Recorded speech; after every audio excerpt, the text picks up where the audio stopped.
Assalamualaikum warahmatullahi wabarakatuh. Selamat datang di channel YouTube SMA Muhammadiyah 1 Klaten, Sekolah Para Juara.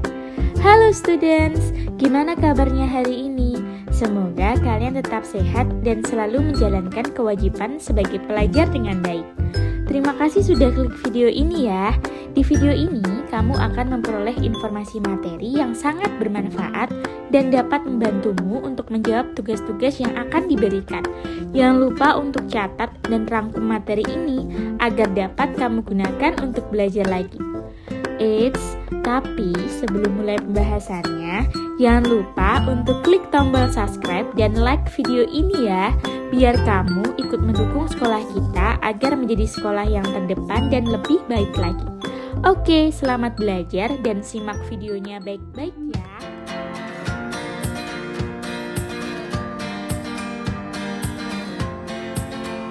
Ya, bismillahirrahmanirrahim. Assalamualaikum warahmatullahi wabarakatuh. Selamat berjumpa kembali dengan saya, Pak Arif Kurniawan, dengan maba Pendidikan Pancasila dan Kewarganegaraan. Nah, di sini saya akan menjelaskan mengenai asas-asas kewarganegaraan di Indonesia. Nah, yang perlu kita ketahui sebelumnya, kita akan membahas pada Undang-Undang Nomor 12 Tahun 2006 tentang kewarganegaraan di Indonesia ini. Jadi dulu sebelum tahun 2006 banyak sekali orang-orang yang memiliki kewarganegaraan ganda atau bipatrit, karena dahulu sebelum kemerdekaan itu banyak sekali orang-orang dari Eropa yang melakukan perdagangan di Indonesia. Kemudian setelah kemerdekaan dia tidak kembali ke negaranya, akan tetapi ingin menjadi warga negara Indonesia, tetapi tidak mau melepaskan kewarganegaraan asalnya, sehingga hak dan kewajiban orang tersebut menjadi ganda ya. Di situ Undang-Undang Nomor 12 Tahun 2006 itu akan mengatur mengenai bagaimana orang tersebut agar bisa tidak menjadi atau tidak memiliki kewarganegaraan ganda atau bipatrit ataupun apatrit atau tidak memiliki kewarganegaraan. Nah, di sini yang saya akan jelaskan untuk materi pada hari ini, kita nanti akan membahas mengenai mengenai jus sanguinis.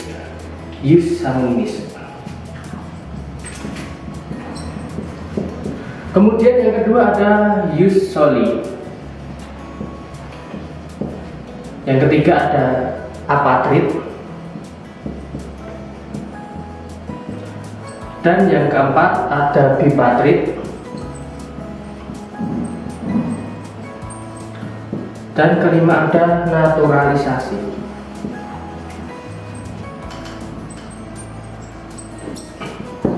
Nah, di sini yang kelima ini, naturalisasi ini adalah proses memilih kewarganegaraan atau proses berpindah warga negaraan. Jadi untuk mendapatkan kewarganegaraan itu seseorang itu bisa dengan proses naturalisasi. Nah, di sini kita akan membahas mengenai yang pertama adalah jus sanguinis. Jus sanguinis ini adalah asas keturunan atau ikatan darah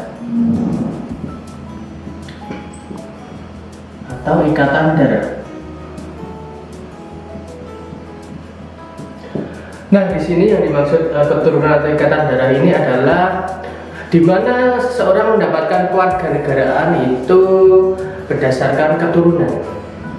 Jadi misalkan ada orang Indonesia yang melahirkan di luar negeri, kemudian orang tuanya asli Indonesia, maka anak itu akan mendapatkan kewarganegaraan Indonesia, misalkan seperti itu. Kemudian yang kedua adalah jus soli. Jus soli ini adalah asas tempat kelahiran.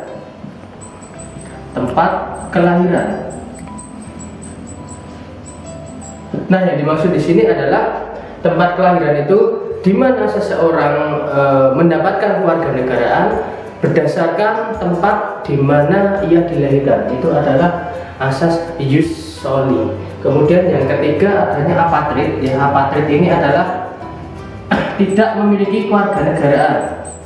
Tidak memiliki kewarganegaraan.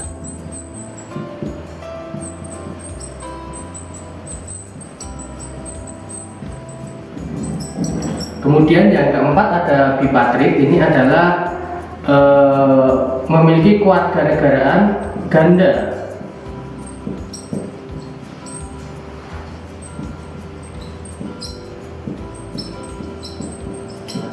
Entah itu 2 atau 3 kewarganegaraan yang disebut bipatrid. Kemudian yang kelima ini ada proses naturalisasi. Naturalisasi ini adalah proses memilih kewarganegaraan. Proses memilih kewarganegaraan.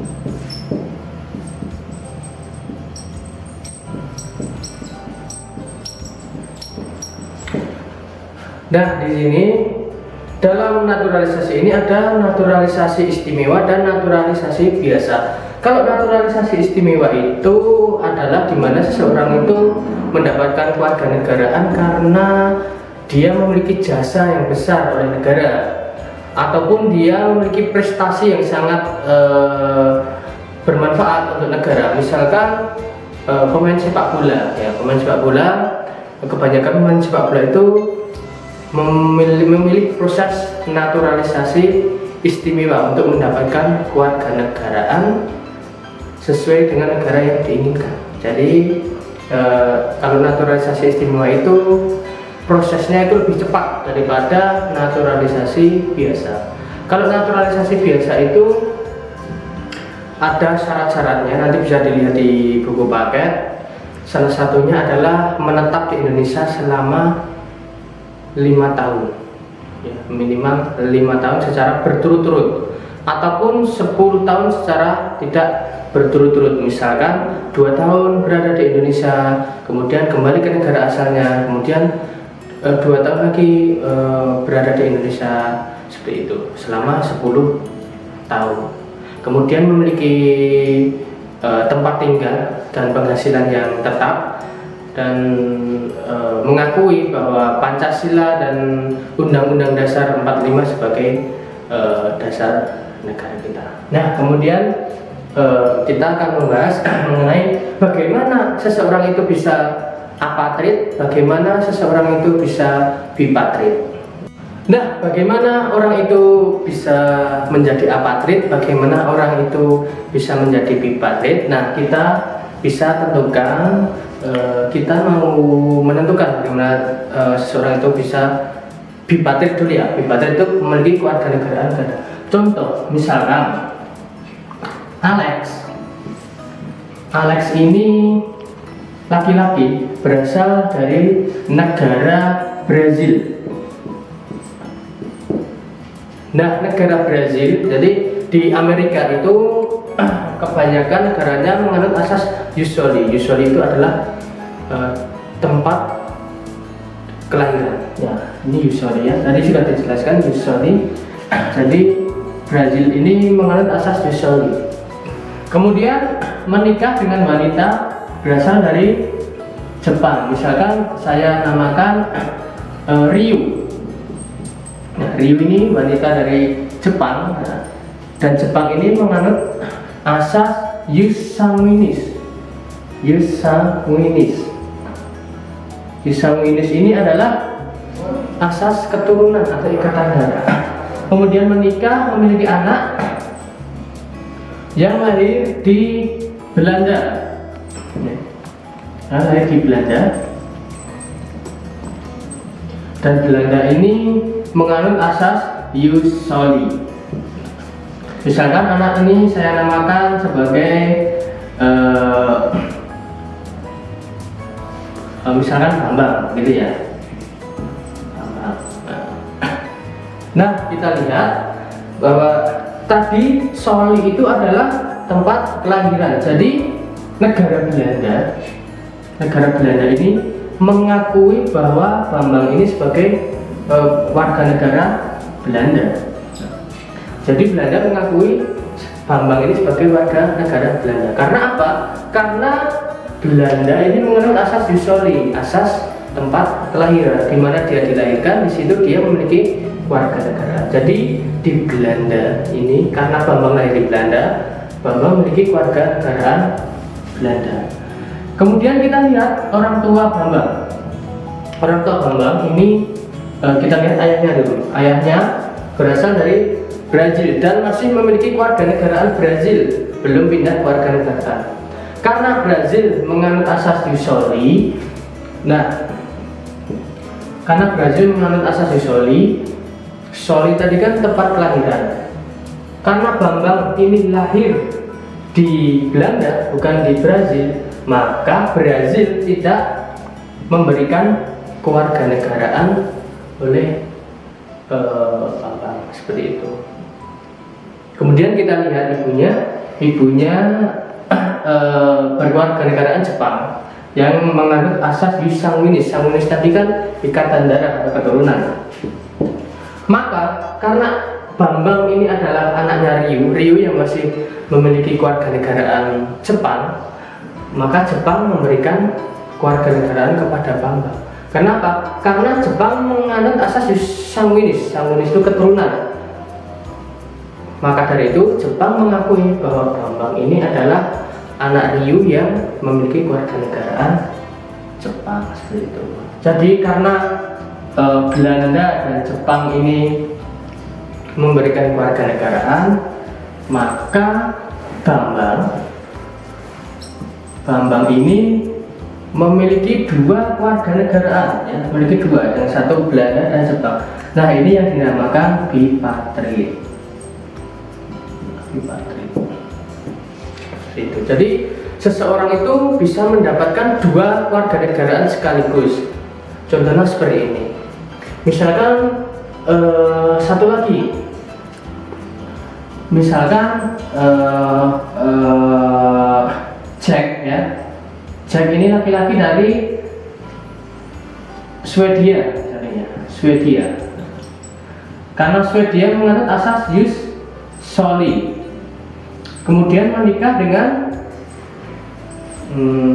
Qing.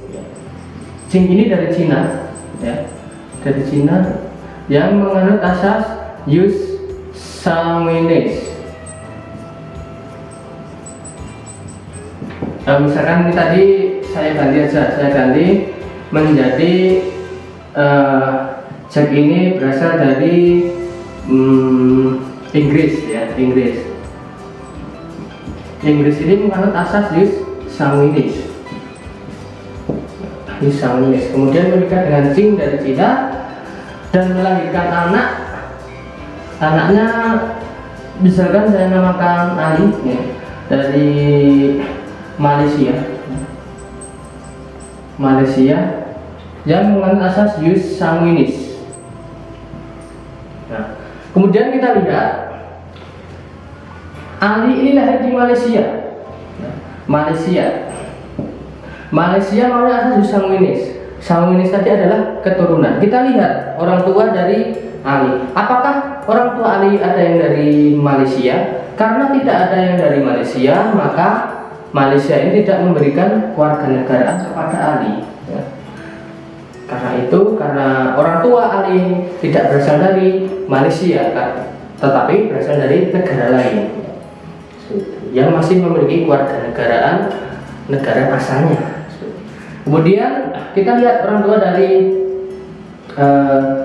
Qing dan orang tua dari Ali. Jadi karena Jack ini dari Inggris dan menganut asas jus sanguinis, Ali ini sebagai anak Jack, maka Inggris ini mengakui Ali sebagai warga negara Inggris karena Inggris menganut asas jus sanguinis. Karena Ali ini adalah keturunan dari Jack, Inggris mengakui Ali. Kemudian Cina karena menganut asas jus sanguinis juga, maka Cina juga memberikan keluarga negaraan kepada Ali karena Ali adalah anak dari Qing, ya, itu. Nah, karena Inggris dan Cina memberikan kewarganegaraan pada Ali, maka Ali memiliki kewarganegaraan ganda atau kita sebut bipatriot. Nah, itu adalah contoh dari kasus bipatrid atau memiliki kewarganegaraan ganda, seperti itu. Nah, karena tadi kita sudah membahas materi mengenai bipatrid, kemudian sekarang kita akan membahas mengenai yang apatrid atau tidak memiliki kewarganegaraan.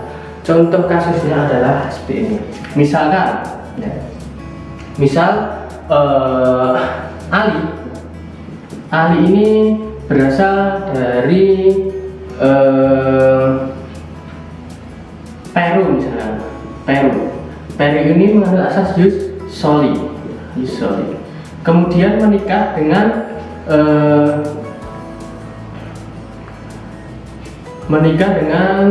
orang berkewarganegaraan Swedia. Swedia ini mengambil asas jus soli. Misalkan saya kasih nama Angel. Kemudian memiliki anak ini lahir di Amerika Serikat. Misalkan kita kasih nama